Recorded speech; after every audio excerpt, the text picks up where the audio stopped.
Aren't conservative free market ideas sometimes hard to sell? I think of the labor unions and liberals are now attacking Walmart and saying Walmart pays its employees too little. I mean, that's a nice thing to be for. You know, you want more money for people who work at Walmart. What's wrong with that? Hey, I want more money for myself. But that doesn't mean that someone else has an obligation to pay it.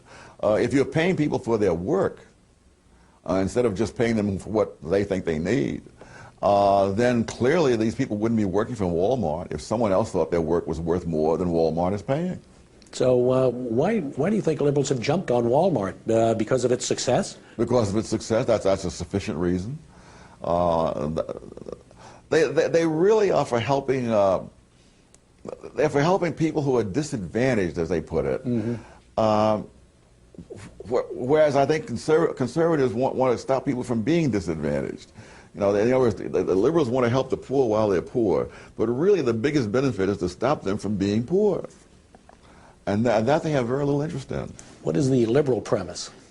I guess the Rousseau notion, you know, that man is born free but is everywhere in chains, that the real problem with the world is that the institutions are wrong. If the institutions were right, then there was nothing in human nature that would cause us to be unhappy. It's the fact that we have the wrong institutions. What is the conservative premise? That man is flawed from day one, and that there are no solutions, there are only trade-offs.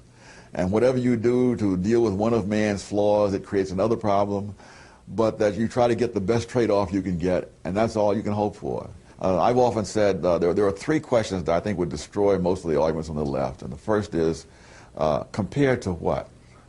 The second is, at what cost? And the third is, what hard evidence do you have? Now, there are very few ideas on the left that can pass all three of those kinds of things. Can conservative ideas pass those?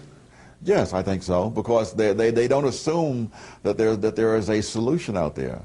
You know, Adam Smith didn't believe that either the government or the market could solve all problems, that you have to be able to simply tolerate certain things.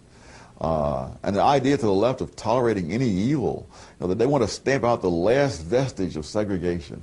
Really? At what price? The three questions Thomas Sowell asks, compared to what, at what cost, and what hard evidence do you have? These are relevant to both the right and the left.